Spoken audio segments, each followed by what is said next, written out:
Larissa MacFarquhar, Strangers Drowning, Grappling with Impossible Idealism, Drastic Choices, and the Overpowering Urge to Help.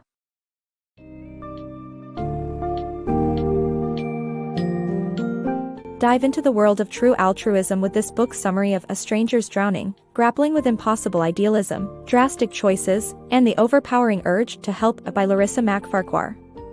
Explore the fascinating lives of individuals who have gone to great lengths, even risking their own lives, to provide aid to strangers. Discover the principles of utilitarianism, the complexities of balancing meaningful work and financial security, as well as the powerful stories of those who have made remarkable sacrifices for the greater good. This summary will challenge your understanding of selflessness and encourage you to reflect on the applications of altruism in your own life.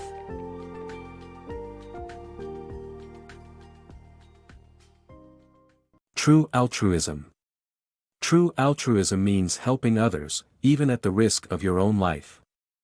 Dorothy Granada, an 80-year-old nurse, demonstrated this by opening a clinic in Nicaragua during a time of political conflict. Despite pressure to only treat Sandinistas, Granada insisted on helping wounded Contras as well. One of them later intervened to save the clinic from attack. Helping the enemy can ultimately lead to great benefits for the altruistic person. The immorality of excessive spending and favoritism. Have you ever considered the morality of excessive spending or favoring your loved ones over strangers? According to the philosophy of utilitarianism, such behavior is immoral. Utilitarians believe in promoting the greater good for all, not just oneself. Philosopher Peter Singer argues that spending money on unnecessary items rather than helping those in need is selfish. He suggests that humanity would benefit more from using our resources to help others rather than indulging in retail therapy. Additionally, according to strict utilitarianism, favoring the life of a loved one over the lives of strangers is also immoral.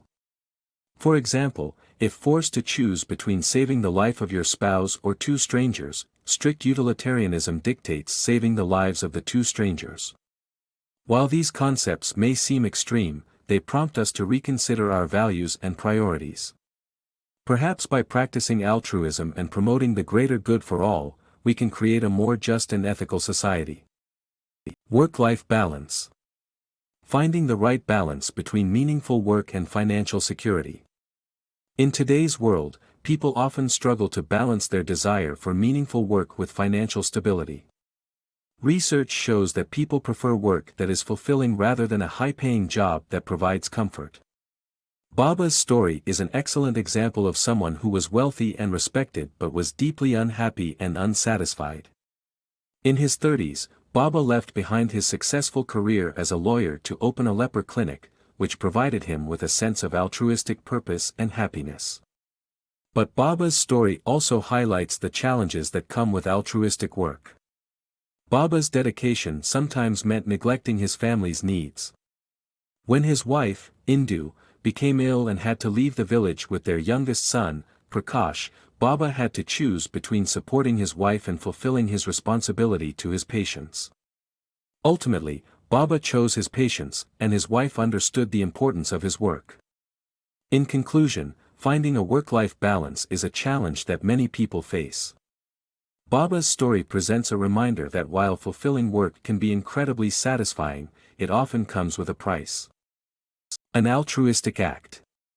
A man named Paul, inspired to help others, volunteered to undergo a kidney transplant for a stranger he found on matchingdonors.com. Although his selflessness brought him emotional distress, he remained positive about his decision and developed a meaningful friendship with the recipient. Paul's family and loved ones were unsuccessful in dissuading him from his decision. Altruistic limits. The story of Nemoto, a Japanese Buddhist monk, illustrates that finding the right cause is crucial when pursuing an altruistic life. Nemoto created a website to address the issue of suicide in Japan, which became so popular that he found himself counseling people around the clock. However, he soon learned that limiting his efforts was necessary to protect himself. Doctors warned him that he was at risk of a heart attack, and he retreated to a remote temple, where he would only counsel those who journeyed out to him. He realized that if he worked himself to death, he wouldn't be able to help anyone and felt he could offer better help in person. The story reminds us that while the desire to help is strong, altruists must be careful not to get overwhelmed, and sometimes, limits are necessary to perform better. The pitfalls of altruism in relationships.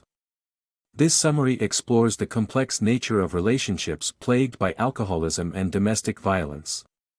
It delves into how codependency can develop in people with an altruistic desire to help their addicted partners. The book discusses the story of Bill Wilson and his wife Lois, the founders of Alcoholics Anonymous, to illustrate how difficult it can be for partners of alcoholics to cope. Lois's journey to writing Al-Anon, a support group for friends and relatives of alcoholics, also sheds light on how codependent partners can suffer from their own mental illnesses. The book goes further by highlighting how codependent partners reenact the childhood patterns they had with their parents. In essence, the summary reveals the consequences of wanting to help a partner to the point of losing oneself. The Unappreciated Altruist. Altruistic characters never seem to get the respect they deserve in popular fiction, with even their heroic deeds being brushed off as mere responsibilities. Examples from classic literature such as Albert Camus' The Plague and Don Quixote to contemporary works like Jonathan Franzen's Freedom highlight the ridiculous and even naive depiction of such do-gooder characters.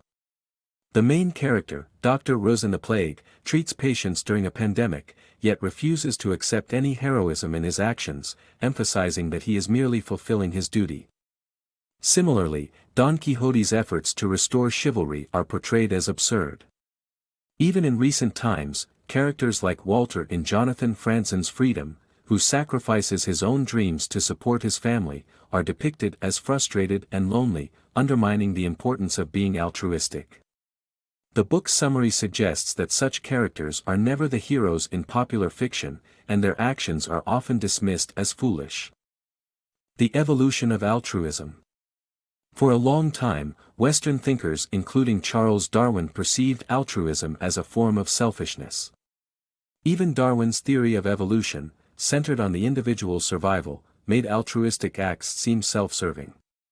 However, recent sociological thought has distinguished altruism from selfishness, and Samuel Oliner's research on non-Jewish people who saved Jewish lives during the Holocaust sheds light on true altruistic behavior. Inspired by a Polish family who protected him as a child, Oliner investigated why these people, and others like them, took such great risks without expecting any social or personal benefit. He concluded that some people's motivations for helping others stem purely from the desire to do good. Altruism, therefore, is not always about self-interest, it can be a genuine act of selflessness.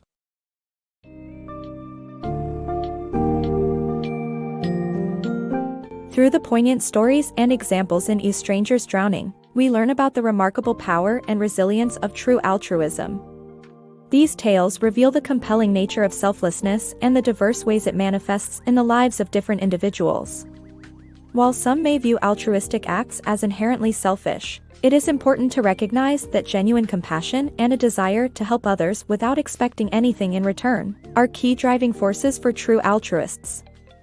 By reflecting on the themes and lessons from this book, readers can cultivate a deeper understanding of altruism and its importance in our world today.